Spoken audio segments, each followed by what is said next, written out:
What is up, everyone? JD here. I hope you're all doing well today.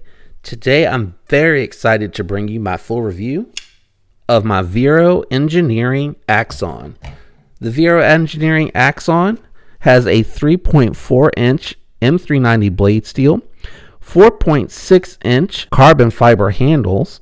Overall length is 8 inches and the claimed weight is 4.5 ounces. Let me go ahead and grab my scale real quick and we'll do a verification. All right, let's see here. 4.5 is the claimed weight.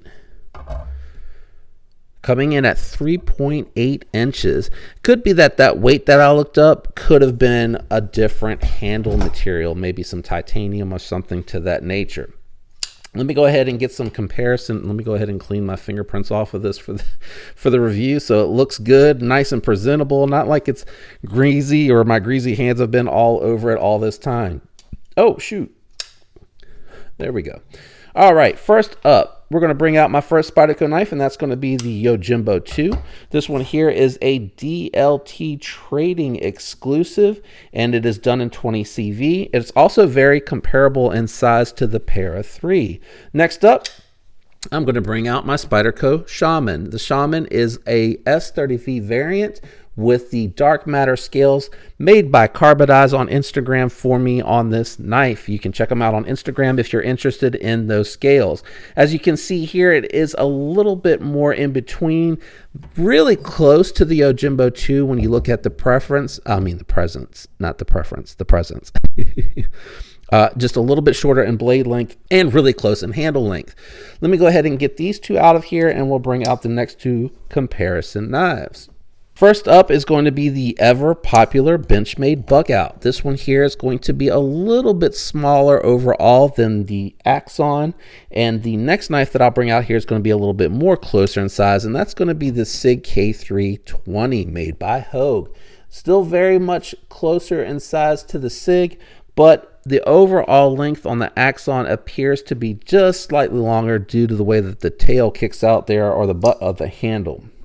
All right, let me get these out of the way and we'll bring out my cheap knife comparisons. First up from those knives is going to be the Kubi Royal. This one is the KU321 if you're looking up for that particular one. And we'll bring out the Civivi Conspirator. This one here is their latest button lock release. And as you can see, it is much more closer in size to the Conspirator. All right, let me go ahead and give you my thoughts and impressions. First of all, this is not a knife that is readily available. You have to sign up for the notifications if you're interested in one, and he has several different models. He has the Axon, he has the Velspar, I think. I can't remember what it's called right now. What I'm going to do is throw all the different names of the models on the screens for you, so you'll see them right here on the left-hand side, so you can decide which one you like. Overall, I think this knife is pretty comfortable. I like the ergonomics. It feels really comfortable in hand. Pocket clip works pretty good. It catches sometimes, but if it was rounded off a little bit here, I think it would go in and out of the pocket a little bit easier as opposed to it being squared like that, kind of like that duckbill. I don't know how else to describe it. Goes in and out of the pocket. Now, this is a used secondhand example, and my understanding is Best Tech make these knives for Vero, but the performance overall is pretty good. Does have that drop shut action. I did go ahead and throw a set of Rocket Glide skiffs into the pivot. I oiled it up and cleaned it up. It was a little dirty when I got this one because I had to pick it up secondhand market. I'm never fast enough, even though I say you have to sign up for notifications, I'm never fast enough to react to get onto that list. So I'll have to do a better job keeping an eye out because I would like to pick up a Synapsis. These are all made in China, so just keep that in mind when I say that Best Tech is the manufacturer, Vero is the designer. He works with that manufacturer to produce his knives. They're not made in-house and they're not made by hand. They are a production knife. This is a really big blade, and it is very much of the sheepfoot variety. Really good for utility cuts, but as far as stabbing tasks, the way that this is designed, it is not going to poke into the materials as easily as a drop point or a Wharncliffe. So keep that in mind. This is definitely for utilities tasks. Breaking down cardboard boxes is going to work really well. It's going to get you really close up to the material that you're cutting through. Access on this particular version to the lock bar is okay. It's a little tight and a little pokey. I would like to see what a newer model of this is like, if he's made any improvements in that regard. Again, action, because it is on ceramic bearings when it comes from the factory, and I installed the Rocket Glides on here, the action is really smooth. Works really, really well. It has remained centered. The end cut carbon fiber, as you can see, there's the carbon fiber. The end cut is what makes it look flat like that. Is really nice. And I actually got a set of micarta scales included with mine that I'm debating and kicking around putting on here. Overall, I would say at this price point, the knife is pretty nice, but I don't know that you necessarily need to chase it. What can I recommend?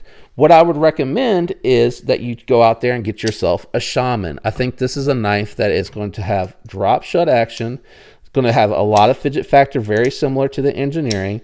Even without the skinny scales like what I have here, the scales that come on it are going to feel very similar because they are the very same. They're like a smooth G10, just like this is a smooth carbon fiber.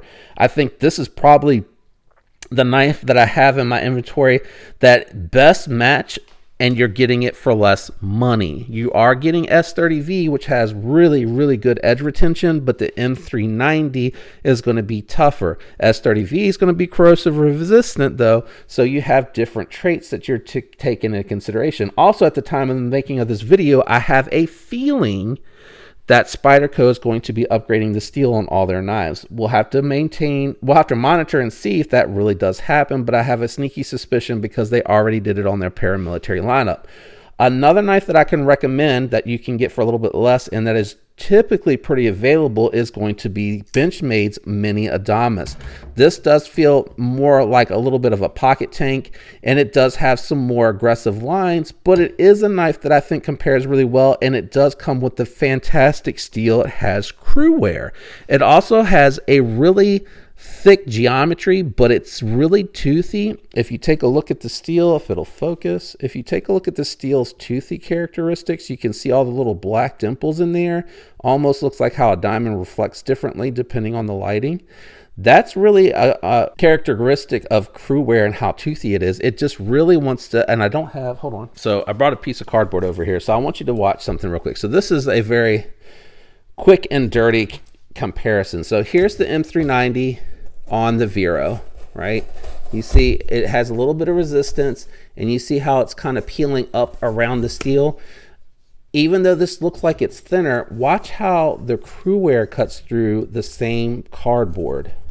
So you can see it has a more toothy, you hear almost sawing characteristic, and it's catching on the cardboard. So it does, there you go. I wish I would have done that at the beginning. Probably should have picked it up and done it. You can also see, like, once it bites in and you cut through the angle, I'm trying not to hit the tripod, you see it's doing the same thing, but it's getting through the cardboard pretty good. Now, the reason I really wanted to do this, I want you to see what it looks like when an S30V from Spyderco gets in touch with this. I mean, I don't know if you can tell, but I had the least amount of resistance and I had the least amount of spread on the board. So I just wanted you to see, by comparison, what a S30V blade versus a crew wear blade versus an M390 blade looks like going through a piece of cardboard. Go through all that water.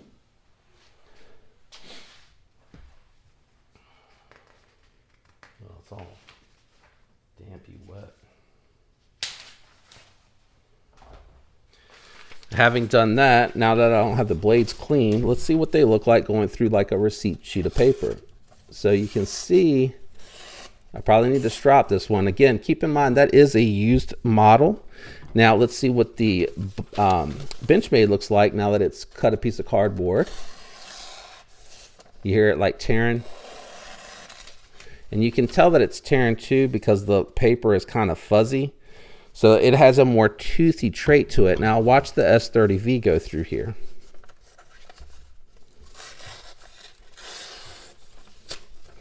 So it's a cleaner cut, and a little bit of that has to do with the edge on the knives, but some of that has to do with the traits of the steel as well. Anyway, I just wanted to share that with you.